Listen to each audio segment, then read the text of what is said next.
Thought about it, it seemed to Winnie that the next few minutes were only a blur.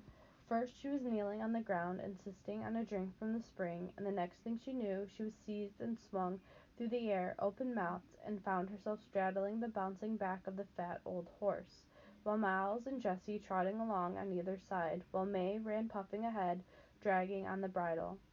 Winnie had often been haunted by visions of what it would be like to be kidnapped, but none of her visions had been like this, with her kidnappers just as alarmed as she was herself. She had always pictured a troop of burly men with long black mustaches, who would tumble her into a blanket and bear her off like a sack of potatoes, while she pleaded for mercy. But instead it was they, May Tuck and Miles and Jessie, who were pleading, "Please, child, dear, dear child, don't you be scared." This was May, trying to run and call back over her shoulder at the same time. "We wouldn't harm you, for the world. If you'd yelled or anything." This was Jessie. "Someone might have heard you and that's too risky." And Miles said, "We'll explain it, soon as we're far enough away." Winnie herself was speechless. She clung to the saddle and gave herself up to the astonishing fact that though her heart was pounding and her backbone felt like a pipe full of cold running water, her head was fiercely calm. Disconnected thoughts presented themselves one by one as if they'd been waiting their turn in line. "So this is what it's like to ride a horse. I was going to run away today anyway. What will they say when I'm not there for breakfast? I wish the toad could see me now. That woman is worried about me. Miles is taller than Jessie. I'd better duck if I don't want this next branch to knock me off." They had come to the edge of the wood now, with no sign of slowing their rapid jog. The road, where it angled across the meadow, was just ahead, dazzling white in the open sunlight, and there, standing on the road, was the man from the night before, the man in the yellow suit, his black hat on his head. Discovering him, seeing his surprise, and presented at once with choices, Winnie's mind perversely went blank. Instead of crying out for help, she merely goggled at him as they fled past the spot where he stood. May Tuck was the only one who spoke, and the most she could offer was, "Teaching our little girl how to ride." Only then did it come to Winnie that she ought to shout, wave her arms, do something.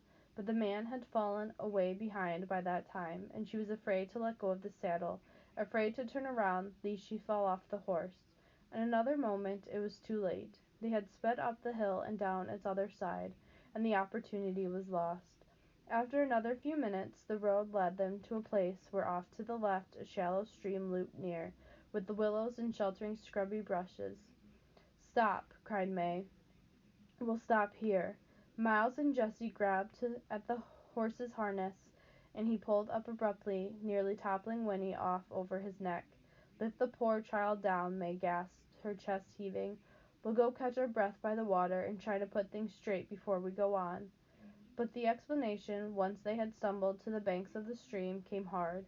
May seemed embarrassed, and Miles and Jessie fidgeted, glancing at their mother uneasily. No one knew how to begin. For her part, Winnie, now that the running was over, began to comprehend what was happening, and with the comprehension her throat closed and her mouth went dry as paper. This was no vision, this was real. Strangers were taking her away. They might do anything, she might never see her mother again, and then, thinking of her mother, she saw herself as small, weak, and helpless, and she began to cry, suddenly crushed as much by outrage as by shock. May Tuck's round face wrinkled in dismay. "Dear Lord, don't cry. Please don't cry, child," she implored. "We're not bad people, truly we're not. We had to bring you away. You'll see why in a minute. And we'll take you back just as soon as we can. Tomorrow, I promise." When May said tomorrow, Winnie's sobs turned to wails. Tomorrow, it was like being told she would be kept away forever. She wanted to go home now at once, rush back to the safety of the fence and her mother's voice from the window. May reached out to her, but she twisted away, her hands over her face, and gave herself up to weeping. "This is awful," said Jessie. "Can't you do something, Ma? The poor little tad." "We ought to have had some better plan than this," said Miles. "That's the truth," said May helplessly. "The dear Lord knows there's been time enough to think of one, and it had to happen sooner or later.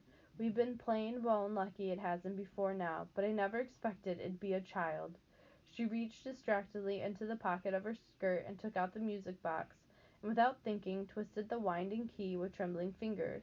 When the tinkling little melody began, Winnie's sobbing slowed. She stood by the stream, her hands still over her face, and listened. Yes, it was the same music she had heard the night before. Somehow it calmed her. It was like a ribbon tying her to familiar things. She thought, when I get home, I'll tell Granny it wasn't elf music after all. She wiped her face as well as she could with her wet hands and turned to May. "That's the music I heard last night," she managed between recovering sniffles. "When I was out in my yard, my granny said it was elves." "Dear me, no," said May, peering at her hopefully. "It's only my music box. I didn't suppose anyone could hear it." She held it out to Winnie. "Do you want to take a look at it?" "It's pretty," said Winnie, taking the little box and turning it over in her hands. The winding key was still revolving, but more and more slowly. The melody faltered, another few widely spaced notes planked, and then it stopped. "Wind it up if you want to," said May, "clockwise." Winnie turned the key. It clicked faintly, and then, after several more turns, the music began to play again. Brisk from its fresh winding and merry, no one who owned a thing like this could be too disagreeable. Winnie examined the painted roses and lilies of the valley and smiled in spite of herself. "It's pretty," she repeated, handing it back to May. The music box had relaxed them all. Miles dragged a handkerchief from a back pocket and mopped at his face, and May sank down heavily on a rock, pulling off the blue straw hat and fanning herself with it. "Look here, Winnie Foster," said Jessie. "We're friends. We really are. But you gotta help us. Come sit down, and we'll try to tell you why." Chapter 7. It was the strangest story Winnie had ever heard. She soon suspected they had never told it before, except to each other, that she was their first real audience, for they gathered around her like children at their mother's knee, each trying to claim her attention, and sometimes they all talked at once and interrupted each other in their eagerness. 87 years before, the Tucks had come from a long way to the east, looking for a place to settle. In those days the wood was not a wood, it was a forest, just as her grandmother had said. A forest that went on and on and on. They had thought they would start a farm as soon as they came to the end of the trees, but the trees never seemed to end. When they came to the part that was now the wood, and turned from the trail to find a camping place, they happened on the spring. "It was real nice," said Jessie with a sigh. "It looked just the way it does now, a clearing, lots of sunshine, the big tree with all those knobby roots. We stopped and everyone took a drink, even the horse." "No," said May, "the cat didn't drink. That's important." "Yes," said Miles, "don't leave that out. We all had a drink except for the cat." "Well, anyway," Jessie went on, "the water tasted sort of strange, but we camped there overnight, and Pa carved a T on the tree trunk to mark where we'd been, and then we went on." They had come out of the forest at last, many miles to the west, had found a thinly populated valley, had started their farm. "We put up a house for Ma and Pa," said Miles, "and a little shack for Jessie and me. We figured we'd be starting families of our own pretty soon, and would want our own houses." "That was the first time we figured there was something peculiar," said May. "Jessie fell out of a tree." "I was way up in the middle," Jessie interrupted, "trying to saw off some of the big branches before we cut her down. I lost my balance, and I fell." "He landed plumb on his head," said May, with a shudder. "We thought for sure he'd broke his neck, but come to find it didn't hurt him a bit." "Not long after," Miles went on, "some hunters come by one day at sunset. The horse was out grazing by some trees, and they shot him. Mistook him for a deer, they said. Can you fancy that? But the thing is, they didn't kill him. The bullet went right on through him, and didn't hardly even leave a mark. Then Pa got snake bit, and Jessie ate the poisoned toadstools, and I cut myself," said May. "Remember? Slicing bread." But it was the passage of time that worried them most. They had worked the farm, settled down, made friends, but after 10 years, then 20, they had to face the fact that there was something terribly wrong. None of them was getting any older. "I was more'n 40 by then," said Miles, sadly. "I was married, I had 2 children, but from the look of me, I was still 22. My wife, she finally made up her mind. I'd sold my soul to the devil. She left me, she went away, and she took the children with her." "I'm glad I never got married," Jessie put in. "It was the same with our friends," said May. "They come to pull back from us. There was talk about witchcraft, black magic. Well, you can't hardly blame them. But finally, we had to leave the farm. We didn't know where to go. We started back the way we came, just wandering. We was like gypsies. When we got this far, it changed, of course. A lot of the trees was gone. There was people and tree gap. It was a new village. The road was here, but in those days it was mostly just a cow path. We went on into what was left of the wood to make a camp, and when we got to the clearing and the tree and the spring, we remembered it from before.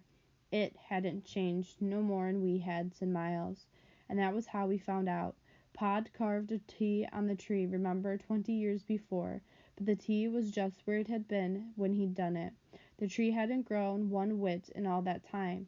It was exactly the same, and the T he'd carved was as fresh as if it'd just been put there. Then they had remembered drinking the water. They and the horse, but not the cat. The cat had lived a long and happy life on the farm, but had died some 10 years before. So they decided at last that the source of their changeliness was the spring. When we come to that conclusion, May went on, Tuck said, that's my husband, Angus Tuck. He said he had to be sure, once and for all. He took his shotgun and he pointed it at himself the best way he could, and before we could stop him he pulled the trigger. There was a long pause. May's fingers laced together in her lap, twisted with the tension of remembering. At last she said, the shot knocked him down, went into his heart. It had to, the way he aimed, and right on through him. It scarcely even left a mark. Just like, like you shot a bullet through water. And he was just the same as he'd never done it. After that we went sort of crazy, said Jessie, grinning at the memory. Heck, he was going to live forever. Can you picture what it felt like to find that out? But then we sat down and talked it over, said Miles. We're still talking it over, Jessie added. And we figured it'd be very bad if everyone knowed about the spring, said May. We began to see what it would mean. She peered at Winnie. Do you understand, child? The water, it stops you right where you are. If you'd had drink of it today, you'd stay a little girl forever. You'd never grow up. Not ever. We don't know how it works or even why, said Miles. Pa thinks it's something left over from some other plan for the way the world should be, said Jessie. Some plan that didn't work out too good, and so everything was changed, except that the spring was passed over, somehow or other. Maybe he's right. I don't know. But you see, Winnie Foster, when I told you before I'm 104 years old, I was telling the truth. But I'm really only 17, and so far as I know, I'll stay 17 till the end of the world. Chapter 8. Winnie did not believe in fairy tales. She had never longed for a magic wand, did not expect to marry a prince, and was scornful most of the time of her grandmother's elves. So now she sat, mouth open, wide-eyed, not knowing what to make of this extraordinary story. It couldn't, not a bit of it, be true, and yet it feels so fine to tell somebody, Jessie exploded. Just think, Winnie Foster, you're the only person in the world, besides us, who knows about it. Hold on now, said Miles cautiously. Maybe not. There might be a whole lot of others, for all we know, wandering around just like us. Maybe, but we don't know them, Jessie pointed out. We've never had anyone but us to talk about it to. Winnie, isn't it peculiar and kind of wonderful? Just think of all the things we've seen in the world, all the things we're going to see. That kind of talk will make her want to rush back and drink a gallon of that stuff, warned Miles. There's a whole lot more to it than Jessie Tuck's good times, you know. Oh, stuff, said Jessie with a shrug. We might as well enjoy it, long as we can't change it. You don't have to be such a parson all the time. I'm not being a parson, said Miles. I just think you ought to take it more serious. Now, boys, said May. She was kneeling by the stream, splashing her face and hands with cool water. Phew, such weather, she explained, sitting back on her heels. She unfastened the brooch, took off her shawl, and toweled her dripping face. Well, child, she said to Winnie, standing up, now you share our secret. It's a big, dangerous secret. We got to have your help to keep it. I expect you're full of questions, but we can't stay here no longer. She tied the shawl around her waist, then, and sighed. It pains me to think how your ma and pa will worry, but there's just no way around it. We got to take you home with us. That's the plan. Tuck, he'll want to talk it out. Make sure you see why you can't tell no one. but we'll bring you back tomorrow, all right?" And all three of them looked at her hopefully. "All right," said Winnie, for she decided there wasn't any choice. She would have to go. They would probably make her go anyway, no matter what she said, but she felt there was nothing to be afraid of. Not really, for they seemed gentle and in a strange way childlike. They made her feel old, and the way they spoke to her, the way they looked at her, made her feel special, important. It was a warm, spreading feeling, entirely new. She liked it, and in spite of their story, she liked them too, especially Jessie. But it was Miles who took her hand and said, "It's really fine to have you along, even if it's only for a day or two." Then Jessie gave a great whoop and leapt into the stream, splashing mightily. "What'd you bring for breakfast, Ma?" he cried. "We can eat on the way, can't we? I'm starving." So with the sun riding high now in the sky, they started off again, noisy in the August stillness, eating bread and cheese. Jessie sang funny old songs in a loud voice and swung like a monkey from the branches of trees, showing off shamelessly for Winnie, calling to her, "Hey, Winnie Foster, watch me," and "Look what I can do." And Winnie, laughing at him, lost the last of her alarm. They were friends, her friends. She was running away after all, but she was not alone. Closing the gate on her oldest fears as she had closed the gate of her own fenced yard, she discovered the wings she'd always wished she had, and all at once she was elated. Where were the terrors she'd been told she should expect? She could not recognize them anywhere. The sweet earth opened out its wide four corners to her like the petals of a flower, ready to be picked, and it shimmered with light and possibility till she was dizzy with it. Her mother's voice, the feel of home, receded for the moment, and her thoughts turned forward. Why, she too might live forever in this remarkable world she was only just discovering. The story of the spring, it might be true, so that when she was not rolling along on the back of that fat old horse by choice, this time she ran shouting down the road, her arms flung out, making more noise than anybody. It was good, so good, in fact, that through it all, not one of them noticed that the man they had passed on the road, the man in the yellow suit, had crept up to the bushes by the stream and heard it all, the whole fantastic story. Nor did they notice that he was following now, beside the road far behind, his mouth, above the thin, gray beard, turned ever so slightly toward a smile.